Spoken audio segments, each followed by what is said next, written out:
Namaste and welcome to my video on what not to do or never do in a yoga class. A lot of times teachers have multiple reasons for not being able to guide you safely through yoga postures. It's my mission to keep you safe and free from injury and enjoying the benefits of yoga. Chaturanga, the shoulder shredder, most commonly seen of people dropping to the floor, losing control, and from a belly flop pushing back into a low back crunch, tucking one set of toes and then the other, throwing weight from one shoulder to the other. Most common yoga injury, chaturanga done incorrectly. Please use your best judgment and safety first when doing any yoga postures, no matter what the teacher or the rest of the classroom is doing. I empower you.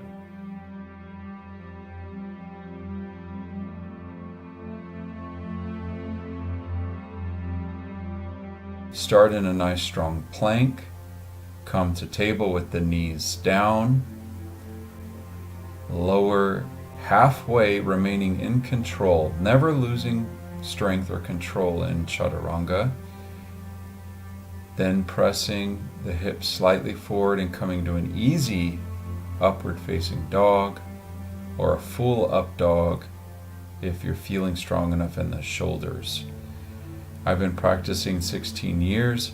I still put my knees down or only go halfway, even if I could lower myself to the floor and everyone else is. Stay safe.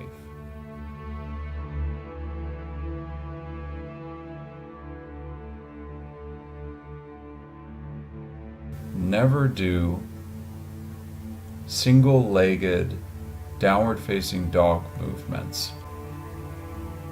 Most teachers like to use this core exercise of lifting up one leg and swinging it around and moving from side to side. This movement displaces the weight in the hip and the ankle and causes instability in the shoulders, and really uses little to no core. You are not in a core activated position.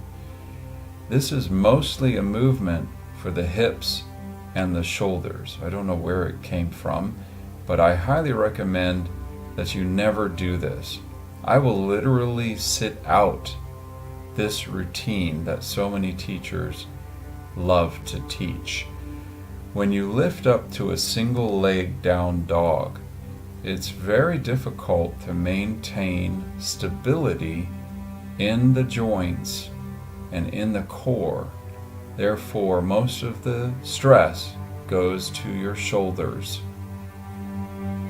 What I do recommend that you try, if somebody is asking you to do a single leg posture from down dog, is to step one foot into the middle of your mat before lifting the other leg. If you just do the simple movement of first stepping one foot to the center and then lifting the back leg up, you will have stability in your hips and you will use little to no shoulders. I highly recommend that you go to the center of the mat with one foot.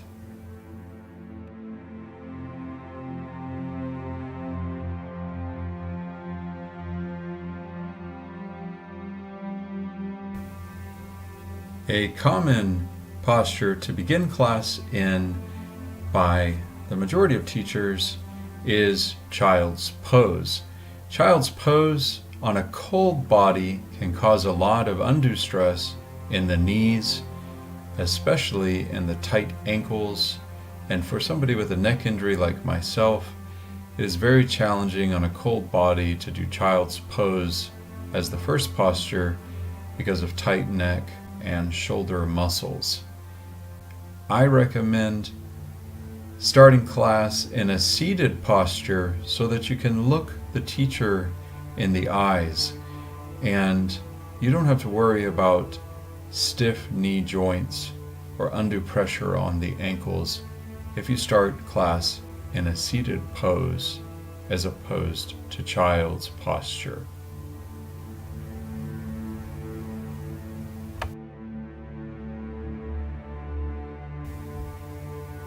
A great alternative to child's pose is a pose commonly called puppy dog, which is simply bending the knee elbows and resting in a bent elbow position. I do recommend, even if you're there, if you have any neck concerns, to put that block back underneath your forehead. Thanks to Iyengar teachers, I now love blocks. Using a block to sit on in child's pose and placing another block underneath the forehead will help to alleviate any undue stress.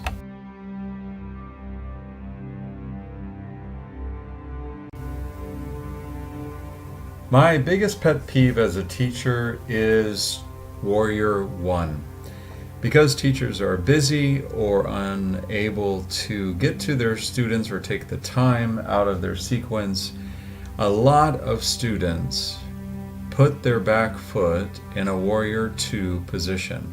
When the back foot is open wide or blocked to the back of the mat in a Warrior Two foot position, but you're trying to do Warrior One, the head of the leg bone is hitting the inside of the socket in a potentially damaging way, bone on bone, pressing against the bursa and causing inflammation.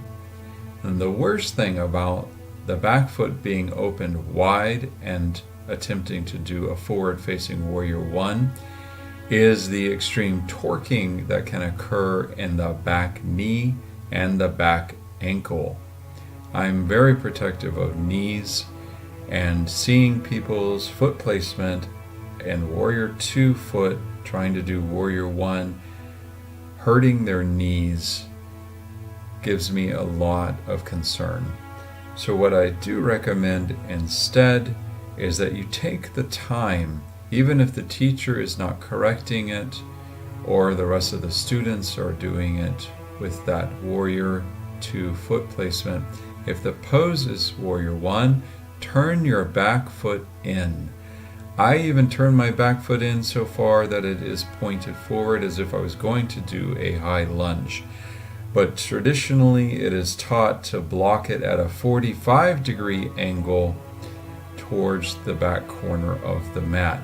This Warrior One positioning gives you a unique stretch inside of the hip joint, getting deep hip muscles to stretch in a healthy way. And the only way you can get that stretch is in Warrior One. I really recommend, if you're in Warrior One, that you check that back foot placement, please.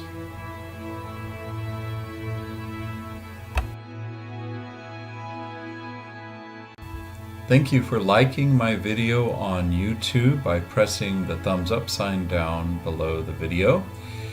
Please share on social media, as that is my only advertising and marketing. You are my marketing agent and I gratefully appreciate it.